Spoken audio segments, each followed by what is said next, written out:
Transfer window സെപ്റ്റംബറിൽ അവസാനിക്കാൻ പോവുകയാണ്. ഇന്നിപ്പോൾ ഓഗസ്റ്റ് 29 ഓക്കെ.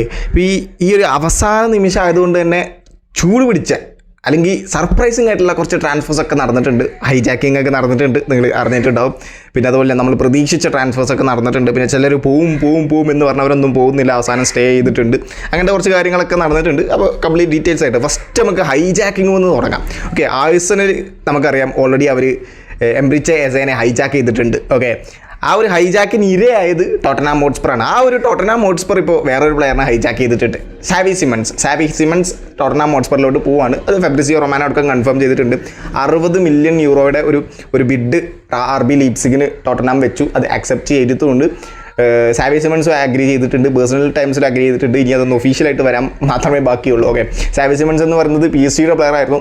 അദ്ദേഹം ലോണിൽ RB ലീപ്സിഗിലോട്ട് വന്നതായിരുന്നു. 2025 ഒരു ജനുവരി ട്രാൻസ്ഫർ വിൻഡോയിലാണ് അദ്ദേഹം അവിടെ പെർമനൻ്റ് ആയത്. ഐ തിങ്ക് എൻ്റെ ഒരു ഓർമ്മ കറക്റ്റാണ് എന്നുണ്ടെങ്കിൽ. അപ്പോൾ പെർമനൻ്റ് ആയതിനു ശേഷം ഇപ്പോൾ ഒരു സീസൺ പോലും ആയിട്ടില്ല. പക്ഷേ അവിടെ RB ലീപ്സിഗിലെ വളരെ മോശം സിറ്റുവേഷൻസ് ആയതുകൊണ്ട് തന്നെ അദ്ദേഹത്തിന് അവിടുന്ന് പോകണമെന്നായി. ചെൽസി ആയിരുന്നു ആക്ച്വലി ഈ ഒരു ഹൈജാക്കിങ്ങിന് ഇരയായത്. അതായത് ചെൽസി ആയിരുന്നു സാവി സിമൻസിന് പോകാൻ ട്രാൻസ്ഫർ റൂമേഴ്സൊക്കെ വന്നിരുന്നത് ചെൽസിയിലോട്ട് സാവി സിമൻസ് പോകും എന്നുള്ള രീതിയിലായിരുന്നു. ചെൽസിക്ക് താല്പര്യമുണ്ട് സാവി സിമൻസിനെ സൈൻ ചെയ്യാൻ വേണ്ടി. സാവി സിമൻസിനും ചെൽസിക്ക് പോകാൻ താല്പര്യമുണ്ടായിരുന്നു. പക്ഷേ അവർക്ക് ഇപ്പോൾ നമുക്കറിയാം ക്രിസ്റ്റഫർ എൻകുങ്കു അദ്ദേഹത്തിൻ്റെ വലിയൊരു സാലറി അവിടെ ഉണ്ട്. അപ്പോൾ ഇനി ഇത്രയധികം പ്ലേയേഴ്സിനെ കൊണ്ടുവന്നു കഴിഞ്ഞാൽ അവർ കുറേ പ്രശ്നങ്ങൾ കിടക്കുന്നുണ്ട്. അവർ ഓൾറെഡി കുറച്ച് സൈനിങ്സ് ഒക്കെ അവർ ഈ ഒരു സീസണിൽ നടത്തിയിട്ടുണ്ട്.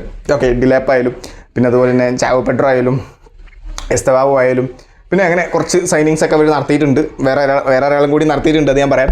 ഓക്കെ, അപ്പോൾ അവർക്ക് അതിൻ്റേതായിട്ടുള്ള പ്രശ്നങ്ങളുണ്ട്. സോ അതുകൊണ്ട് തന്നെ പിന്നെ ക്രിസ്റ്റഫർ എൻകുങ്കു പിന്നെ AC മിലാനിലോട്ട് പോയി. അപ്പോൾ അങ്ങനെയൊക്കെ ആയ സമയത്ത് സാവി സിമൻസിന് എന്താ പറയുക ഇങ്ങോട്ട് വരാൻ ചാൻസ് ഉണ്ടായിരുന്നു. പക്ഷേ ടോട്ടനാം ഹോട്ട്സ്പർ അങ്ങനെ ഒരു ബിഡ് വെച്ച സമയത്ത് ടോട്ടനാം ഹോട്ട്സ്പറിൻ്റെ ബിഡാണ് അവിടെ RB ലീപ്സിഗ് അക്സെപ്റ്റ് ചെയ്തത്. ഫിനാൻഷ്യലി കുറച്ചും കൂടി ഉപകാരം, അതായത് അഡ്വാൻറ്റേജ് ടോട്ടനാമിൻ്റെ ആയതുകൊണ്ട് തന്നെ RB ലീപ്സിഗ് അത് അക്സെപ്റ്റ് ചെയ്തു. സാവി സിമൻസിനും തന്നെ ഇങ്ങോട്ട് വരാൻ കുഴപ്പമില്ല, താല്പര്യമുണ്ട് എന്നുള്ള രീതിയിലായി. ഓക്കെ, അപ്പോൾ സാവി സിമൻസിന് 60 മില്യൺ യൂറോക്ക് 5 ഇയറിൻ്റെ കോൺട്രാക്റ്റ് ആണെന്ന് തോന്നുന്നു, if I am not wrong, വേണമെങ്കിൽ സൈഡിൽ വെക്കാം. അപ്പോൾ ആ ഒരു ഇതിൽ ടോട്ടനാം ഹോട്ട്സ്പർ അക്സെപ്റ്റ് ചെയ്തു സാവി സിമൻസിൻ്റെ. അപ്പോൾ Xavi Simons to Tottenham Hotspur ഒരു ഹൈജാക്ക് അവർ നടത്തിയിട്ടുണ്ട്. അവർ ആഴ്സണലിനോട് വെറുതെ ഒന്ന് പ്രതികാരം വീട്ടി എന്നൊന്നും പറയാൻ പറ്റില്ലടേ. അവരൊന്നും ഇരയായപ്പോൾ അവരൊന്ന് ഹൈജാക്ക് ചെയ്തു, അത്രേ ഉള്ളൂ. ചെൽസി മാഞ്ചസ്റ്റർ യുണൈറ്റഡിൽ നിന്ന് അലയാൻഡ്രോ ഗർനാച്ചോനെ സൈൻ ചെയ്തിട്ടുണ്ട്. അതായത് Alejandro Garnacho to Chelsea, Xavi Simons and Alejandro Garnacho to Chelsea എന്നായിരുന്നല്ലോ കംപ്ലീറ്റ് റൂമേഴ്സ് സ്പ്രെഡ് ചെയ്തുകൊണ്ടിരുന്നത്. അതിൽ ഗർനാച്ചോ ഇങ്ങോട്ടേക്ക് വരികയാണ് എന്നുള്ള കാര്യം കൺഫേം ആയിട്ടുണ്ട്. അദ്ദേഹത്തിന് 40 മില്യൺ യൂറോ ആണ് കൊടുത്തിട്ടുള്ളത്. അതും 5 ഇയർ കോൺട്രാക്റ്റ് ആണ് അദ്ദേഹത്തിന് കൊടുക്കുന്നത്. 21 വയസ്സ് മാത്രം പ്രായമുള്ളൂ അലയാൻഡ്രോ ഗർനാച്ചോക്ക്. ഇപ്പോൾ കഴിഞ്ഞ സീസണിൽ മാഞ്ചസ്റ്റർ യുണൈറ്റഡിന് വേണ്ടി ഫസ്റ്റ് 11 ഇറങ്ങിയിട്ടുള്ള ഒരു പ്ലെയറാണ്. നമുക്ക് പുസ്കാസ് അവാർഡ് നേടിയൊരു പ്ലെയറാണ്, അതൊക്കെ നമുക്കറിയാം. പക്ഷേ ഈ ഒരു സീസണിൽ റൂബൻ അമോറിമിൻ്റെ അണ്ടറിൽ മാഞ്ചസ്റ്റർ യുണൈറ്റഡിൽ അദ്ദേഹത്തിന് പ്ലേസ് ഇല്ല എന്നുള്ള കാര്യം അദ്ദേഹം കൺഫേം ചെയ്തിട്ടുണ്ടായിരുന്നു. വേറെ കുറേ പ്ലേയേഴ്സ് ഉണ്ട്, ആന്റണി, ജെയ്ഡൻ സാൻചോ, ഈ ഗർനാച്ചോ. ഇപ്പോൾ ഗർനാച്ചോ തീരുമാനമായിട്ടുണ്ട്. ഇനി ജെയ്ഡൻ സാൻചോയും ആന്റണിയൊക്കെ ഇനി തീരുമാനമാവുന്നുണ്ട്. ആന്റണിനെ റയൽ ബെറ്റീസ് നോക്കുന്നുണ്ട് എന്നുള്ള രീതിയിൽ വാർത്തകൾ വരുന്നുണ്ട്. ജെയ്ഡൻ സാൻചോനെ യുവൻറ്റസ് നോക്കുന്നുണ്ട് എന്നുള്ള രീതിയിൽ വാർത്തകൾ വരുന്നുണ്ട്. ജെയ്ഡൻ സാൻചോനെ AS റോമ ഒരു ലോൺ ഓഫർ വെച്ചിരുന്നു, പക്ഷേ അത് റിജക്ട് ചെയ്തു അദ്ദേഹം. അപ്പോൾ അലയാൻഡ്രോ ഗർനാച്ചോൻ്റെ കാര്യം തീരുമാനമായിട്ടുണ്ട്. അദ്ദേഹം ഇങ്ങോട്ടേക്ക് വരികയാണ് എന്നുള്ള കാര്യം കൺഫേം ആയിട്ടുണ്ട്. സെപ്പറേറ്റ് ട്രെയിനിങ് ഒക്കെ ആയിരുന്നു മാഞ്ചസ്റ്റർ യുണൈറ്റഡിൽ.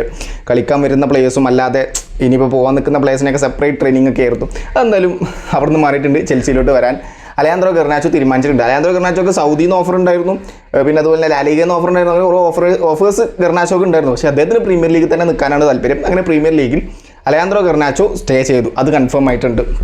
ഓക്കെ, പിന്നെ ഇനി പറയാനുള്ള കാര്യം സിറ്റി റോഡ്രിഗോ, ഇവരുടെ കാര്യമാണ് പറയാനുള്ളത്. അതായത് മാഞ്ചസ്റ്റർ സിറ്റിക്ക് റോഡ്രിഗോനെ സൈൻ ചെയ്യാൻ താല്പര്യമുണ്ട് ആക്ച്വലി. ഓക്കെ, പക്ഷേ അവരുടെ തന്നെ ഒരു ബ്രസീലിയൻ പ്ലെയർ ആയിട്ടുള്ള സാവിഞ്ഞോ, അദ്ദേഹം ടോട്ടനാമിലോട്ട് പോകാൻ അദ്ദേഹത്തിന് താല്പര്യമുണ്ട്. ഓക്കെ, തോമസ് ഫ്രാങ്കിനും സാവിഞ്ഞോയിൽ ചെറിയ താല്പര്യമുണ്ട്. കാരണം അദ്ദേഹത്തിന് കുറച്ചും കൂടി പ്ലേയിങ് ടൈം വേണം. ബ്രസീലിലോട്ടൊക്കെ തിരിച്ചു വരണം സാവിഞ്ഞോക്ക്. 2026 വേൾഡ് കപ്പ് ആകുമ്പോൾ എങ്ങനെയെങ്കിലും ആ ഒരു സ്ക്വാഡിൽ കയറണം. സിറ്റിയിൽ നിന്ന് കഴിഞ്ഞ് കഴിഞ്ഞാൽ അദ്ദേഹത്തിന് ചാൻസ് കിട്ടുമില്ല എന്നല്ല, പെപ് ഗാർഡിയോള മാറ്റിയാണ് ആ ഒരു സൈഡിൽ പരീക്ഷിക്കുന്നത്. അദ്ദേഹത്തിന് ഫുൾ ടൈം വേണമെന്ന് തോന്നുന്നു സാവിഞ്ഞോക്ക്. അപ്പോൾ അദ്ദേഹത്തിന് അങ്ങോട്ട് പോകാൻ താല്പര്യമുണ്ട്. അദ്ദേഹത്തിന് കഴിഞ്ഞ കളിയിലൊന്നും സ്ക്വാഡിൽ ഇറക്കിയിട്ടില്ല. പിന്നെ അപ്പോഴാണ് ആ ഒരു സാവിഞ്ഞോ പോവാണ് എന്നുണ്ടെങ്കിൽ റയൽ മാഡ്രിഡിൽ നിന്നും റോഡ്രിഗോയെ കൊണ്ടുവരും. ഓക്കെ, അങ്ങനെയായിരുന്നു വാർത്തകളൊക്കെ വന്നിരുന്നത്. പക്ഷേ സാവിഞ്ഞോനെ ഒരു അവസാനം ഇപ്പോൾ വന്ന വാർത്ത അനുസരിച്ച് സാവിഞ്ഞോനെ കൊടുക്കാൻ താല്പര്യമില്ല. അദ്ദേഹത്തെ ഈ ഒരു വർഷത്തെ പ്ലാനിൽ പെപ് ഗാർഡിയോള ഉൾപ്പെടുത്തിയിട്ടുണ്ട്. സാവിഞ്ഞോ ഇവിടെ തന്നെ നിൽക്കണം എന്നുള്ളതാണ് വാർത്തകൾ വരുന്നത്. അപ്പോൾ അങ്ങനെയാണ് എന്നുണ്ടെങ്കിൽ റോഡ്രിഗോയെ സൈൻ ചെയ്യില്ല. ഓക്കെ, റോഡ്രിഗോ റയൽ മാഡ്രിഡിൽ തന്നെ സ്റ്റേ ചെയ്യാണ് എന്നുള്ള കാര്യവും കൺഫേം ആയിട്ടുണ്ട്. ഓക്കെ, അതും ഫെബ്രിസിയോ റൊമാനോടൊപ്പം കൺഫേം ചെയ്തിട്ടുണ്ട്. അദ്ദേഹം റയൽ മാഡ്രിഡിൽ തന്നെ സ്റ്റേ ചെയ്യാണ്. അദ്ദേഹം ലിവർപൂളിലോട്ട് പോകുന്നു, ആഴ്സണലിലോട്ട് പോകുന്നു, സിറ്റിയിലോട്ട് പോകുന്നു, അങ്ങനെ പല വാർത്തകളും വന്നിരുന്നു.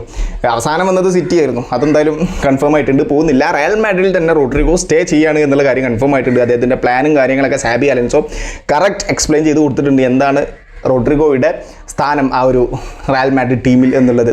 ഓക്കെ, പിന്നെ അതുപോലെ തന്നെ എഡേഴ്സൺ ഡൊണറൂമ സിറ്റി, അതായത് എഡേഴ്സൺ പോവുകയാണെങ്കിൽ ഡൊണറൂമയെ കൊണ്ടുവരും. അതാണ് ഡൊണറൂമയും സിറ്റിയും ഓൾമോസ്റ്റ് പേഴ്സണൽ ടേംസ് ഒക്കെ അഗ്രി ചെയ്തിട്ടുണ്ട്. കുഴപ്പമില്ല, അവർക്ക് വരാൻ ഡൊണറൂമ വരാം, കുഴപ്പമൊന്നുമില്ല. പിന്നെ PSG വെച്ച ഓഫർ 50 മില്യൺ യൂറോ ഉണ്ടായിരുന്നു. പക്ഷേ അത്രക്കൊന്നും കൊടുക്കാൻ താല്പര്യമില്ല. പക്ഷേ അതൊക്കെ നെഗോഷിയേറ്റ് ചെയ്ത് കുറക്കാൻ പറ്റുന്നതേ ഉള്ളൂ. പക്ഷേ എഡേഴ്സൺ പോകണം. എഡേഴ്സണിന് ഗാലറ്റാസറിയിൽ നിന്നൊരു ഓഫർ വന്നിരുന്നു 10 മില്യൻ്റെ. പക്ഷേ അത് സിറ്റി അക്സെപ്റ്റ് ചെയ്തിട്ടില്ല, വളരെ കുറവാണ് എന്നുള്ള രീതിയിലൊക്കെ. അപ്പോൾ എഡേഴ്സൺ ഇതുവരെ പോയിട്ടില്ല. എഡേഴ്സണും ഇപ്പോൾ കുറച്ച് കഴിഞ്ഞ മാച്ചസിലൊന്നും സ്ക്വാഡിലില്ലായിരുന്നു, പെപ് ഗാർഡിയോള ഇറക്കിയിട്ടില്ല. അപ്പോൾ അതിൻ്റേതായിട്ടുള്ള പ്രശ്നങ്ങൾ നമ്മൾ ടോട്ടനാമിനെതിരെയുള്ള മാച്ചിൽ നമ്മൾ കണ്ടതാണ്. തോമസ് ഫ്രാങ്ക് വളരെ കൃത്യമായിട്ട് ടോട്ടനാം സിറ്റിക്കെതിരെ അത് ഉപയോഗിച്ചതൊക്കെ ആ ഒരു ബെൻറ്റക്കൂറിൻ്റെ, അല്ലെങ്കിൽ ഗോൾ കീപ്പർ പേര് കറക്റ്റ് എനിക്ക് ഓർമ്മയിട്ടില്ല, ആ ഒരു പ്ലെയറിൻ്റെ എന്തായാലും മിസ്റ്റേക്കുകളൊക്കെ നമ്മൾ കണ്ടതാണ്. അപ്പോൾ ഡൊണറൂമയെ കൊണ്ടുവരണമെന്നുണ്ടെങ്കിൽ എഡേഴ്സൺ ഇവിടെ നിന്ന് പോകണം, എന്നാൽ മാത്രമേ അദ്ദേഹത്തെ കൊണ്ടുവരാൻ കഴിയുള്ളൂ. അപ്പോൾ അങ്ങനെയൊക്കെയാണ് കറക്റ്റ് ട്രാൻസ്ഫർ. സിറ്റിയുടെ കാര്യങ്ങൾ മൊത്തം അങ്ങനെയാണ്. ഇവിടുന്ന് ഒരാൾ പോയാൽ അപ്പോൾ ഒരാൾ എടുക്കും, സാവിഞ്ഞോ പോയാൽ റോഡ്രിഗോനെ എടുക്കും, എഡേഴ്സൺ പോയാൽ ഡൊണറൂമയെ എടുക്കും. അതാണ് സിറ്റിയുടെ അവസ്ഥ. പെപ് ഗാർഡിയോളപ്പം അങ്ങനെയാണ്. സാവിഞ്ഞോൻ്റെ കാര്യം തീരുമാനമായിട്ടുണ്ട്, അദ്ദേഹം സിറ്റി തന്നെ നിൽക്കുകയാണ്, കൺഫേം ചെയ്തിട്ടുണ്ട്.